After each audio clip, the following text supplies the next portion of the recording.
বিরতির পর ফিরে আসলাম। নজর রাখবো আজকের আবহাওয়ার দিকে, কারণ বুধবার থেকে আমরা দেখেছি যে তাপমাত্রা বৃদ্ধি পেয়েছে।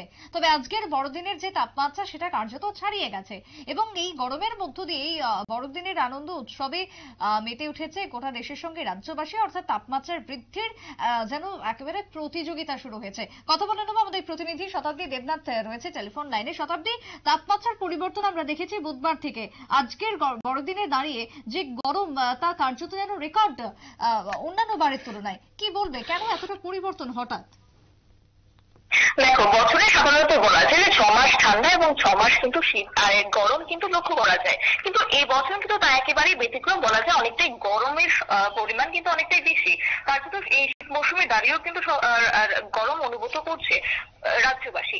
তবে সেক্ষেত্রে হাওয়া অফিসের পূর্বাভাস দেশ সচিব কার্যত বড়দিন কিন্তু একইভাবে উষ্ণ বড়দিনই কাটাবে রাজ্যবাসী, ঠিক এমনই কিন্তু পরিলক্ষিত হচ্ছে। অর্থাৎ বলা যায় উষ্ণ আবহাওয়াতেই কিন্তু কাটছে বড়দিনের আমেজ। সেই সাথে কিন্তু বলা যায় বর্ষ শেষও কিন্তু একইভাবে গরমের আমেজেই কাটবে।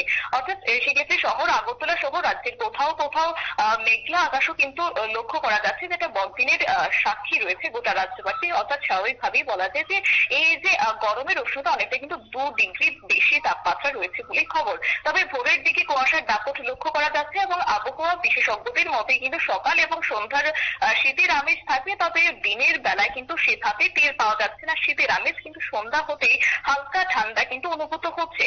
কার্যত সেই যে একটা কনকনে ঠান্ডা, সেই আমেজ কিন্তু একেবারে নেই বললেই চলে। অর্থাৎ দিনের সে সাথে তাপমাত্রা, রাতের তাপমাত্রাও কিন্তু অনেকটাই বৃদ্ধি পাচ্ছে এবং আগামী কয়েকদিন একইভাবে এমনই তাপমাত্রা থাকবে বলেই খবর।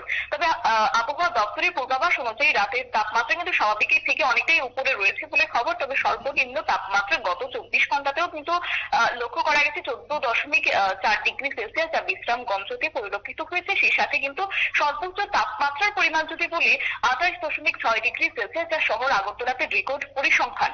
অর্থাৎ রাজ্যের যে অন্যান্য জেলাগুলি থেকে কিন্তু শহর আগরতলার তাপমাত্রা গত কয়েকদিন ধরে কিন্তু স্বাভাবিকের থেকে অনেকটাই বেশি। সেই সাথে বাতাসে জলীয় বাষ্পের সর্বোচ্চ পরিমাণ কিন্তু 60 থেকে 95% মধ্যেই লক্ষ্য করা যাচ্ছে গত কয়েকদিন ধরে। তবে আপাতত কিন্তু বৃষ্টির সম্ভাবনা নেই। কার্যত আগামী 24 ঘন্টাতেও বৃষ্টির সম্ভাবনা থাকছে না, কিন্তু কুয়াশার দাপট কিন্তু অনেকটাই থাকছে। তবে এরই মাঝে আরো একটি খবর রয়েছে সুপ্রীতি, বাংলাদেশে কিন্তু ফের নতুন করে আরো একটি ঘূর্ণাবর্ত তৈরি হয়েছে। আর তার তীরে কিন্তু এবার পশ্চিমী ঝঞ্ঝা উত্তর পশ্চিম ভারতে ঢুকতে পারে বলেই খবর।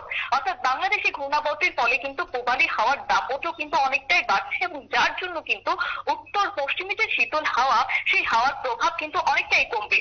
তবে এদিকে এই পাশাপাশি বলে রাখি যে পাঞ্জাব, হরিয়ানা এবং উত্তরপ্রদেশের বেশ কিছু এলাকায় কুয়াশার জেরে কিন্তু দৃশ্যমানতা অনেকটাই কমে গেছে। সেই সাথে অসম, মেঘালয়, মণিপুর, মিজোরাম এবং ত্রিপুরায় কিন্তু শিলাবৃষ্টির সম্ভাবনা রয়েছে বলেও খবর রয়েছে।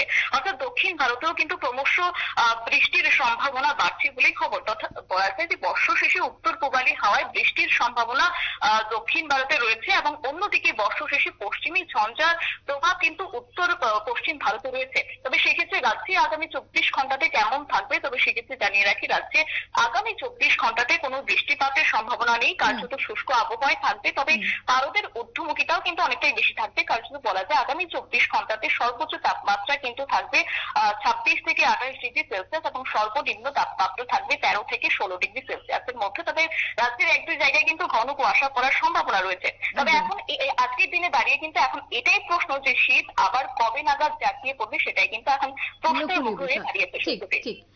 ধন্যবাদ শতাব্দী। কথা বলছিলাম আমাদের প্রতিনিধি শতাব্দী দেবনাথের সঙ্গে। আবহাওয়ার একটা বিরাট পরিবর্তন পশ্চিমী ঝঞ্ঝার কারণে এবং উত্তর ভারতে যদিও শৈত্যপ্রবাহ চললেও বর্তমানে পশ্চিমবঙ্গ, আসাম, উড়িষ্যা থেকে শুরু করে উত্তর পূর্ব ভারতে কিন্তু গরম পরিলক্ষিত হচ্ছে পৌষ মাসে দাঁড়িয়েও, যা রীতিমতো চিন্তার একটি বিষয়। একটা বিরতির পর ফিরে আসছি, সঙ্গে থাকুন।